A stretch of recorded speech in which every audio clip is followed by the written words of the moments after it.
Salut les Saiyans et bienvenue sur DB Times, vos vidéos sur Dragon Ball. Ça faisait un petit moment qu'il n'y avait pas eu de DB Flash, ce format d'actu entièrement dédié à tout ce qui touche à Dragon Ball, de l'animé au manga, en passant par les jeux vidéo et les produits dérivés. Il est l'heure de retrouver ce format. La sortie du V-Jump du mois nous livre déjà, en partie, ses secrets, et c'est l'occasion de vous proposer un petit DB Flash. Alors on va commencer par la rubrique animé, puis terminer par le manga Dragon Ball Super, pour lequel il y a fort à dire. Et on va également parler de jeux vidéo et de figurines. L'animé d'abord. Eh bien, c'est le néant. Rien pour le moment, point mort, comme depuis 2 ans. Mais attendez, ce week-end, les 19 et 20 décembre 2020, c'est la Jump Festa, le fameux événement Shueisha qui sert notamment à annoncer de nouveaux projets sur les licences de l'éditeur. Rappelons que c'est au cours de cet événement que la plupart des grosses annonces concernant Dragon Ball ont été faites par le passé. D'ailleurs, un panel récap des arcs de Dragon Ball Super est prévu. Par le passé, un tel panel avait eu lieu pour lancer l'arc survie de l'univers. Cette année, on a donc ce panel avec un récap des combats de Goku et des siens, ainsi qu'une interview du réalisateur de l'arc survie de l'univers et du film Dragon Ball Super Broly, c'est-à-dire Tatsuya Nagamine. N'espérons pas trop non plus, soyons réceptifs, soyons attentifs, mais mieux vaut ne pas trop en espérer, de peur d'être déçus s'il n'y a rien.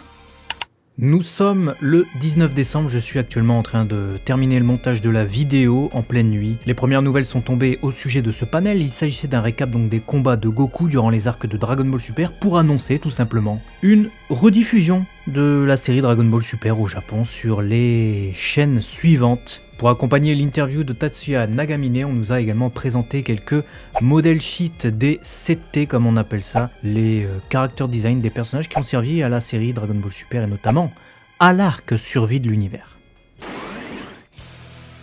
Jeux vidéo.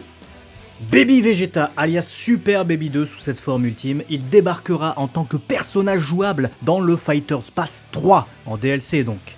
Les joueurs de Dragon Ball Fighters pourront donc avoir ce deuxième personnage de Dragon Ball GT à se mettre sous la dent, en considérant ce Goku comme un personnage de GT évidemment. Quel personnage!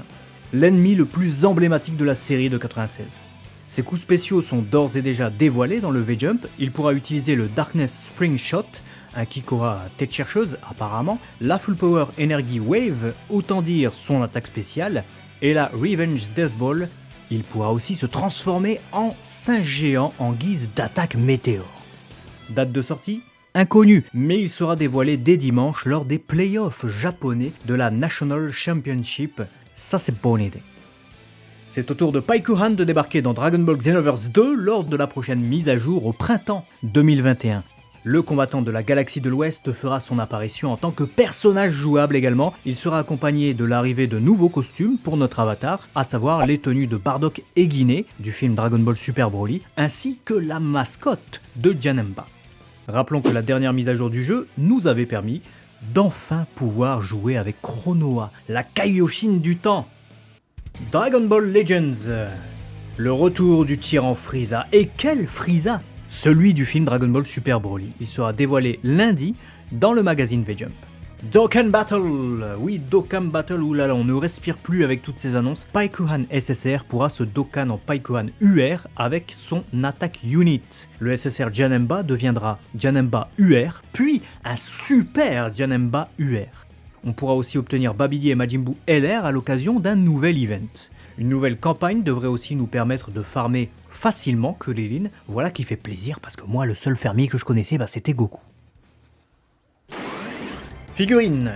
Certaines ont maintenant été dévoilées il y a plusieurs semaines, mais comme elles méritent le détour, je vous les mets quand même.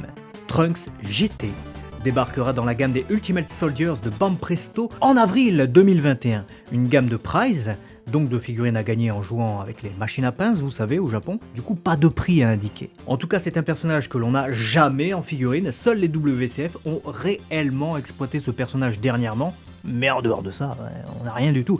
Un Trunks GT en figurine de cette taille-là, probablement aux alentours de 20 cm, ça n'existait pas. Une super nouvelle, merci Bandai Spirits de proposer de l'originalité. Il accompagnera ce magnifique Goku adulte version GT qui sortira en janvier au Japon dans la même gamme, il mesurera 15 cm.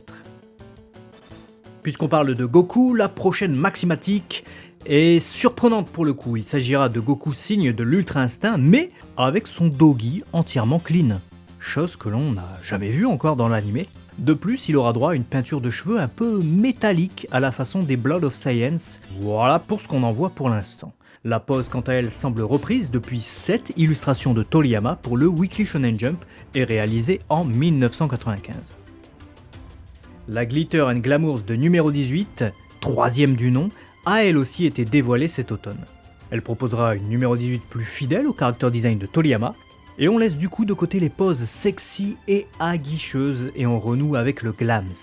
Numéro 18 était déjà sorti avec cette tenue dans la gamme aguicheuse justement de Mega House appelée les Dragon Ball Gals, mais pas encore dans cette gamme de grandes figurines de Bandai Spirits. Une bonne nouvelle donc pour avoir une belle figurine de ce personnage, mais on regrettera quand même le line-up des Glitters qui se limite seulement à Bulma, Lunch et numéro 18. Les FES reviennent début 2021. Il s'agit d'une série entièrement dédiée à Son Goku pour changer.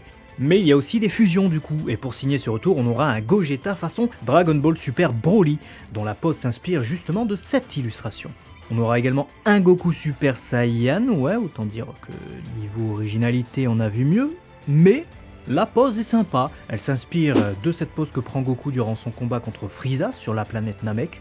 On regrettera surtout la présence des traits dans les cheveux, qui n'ont rien à faire là.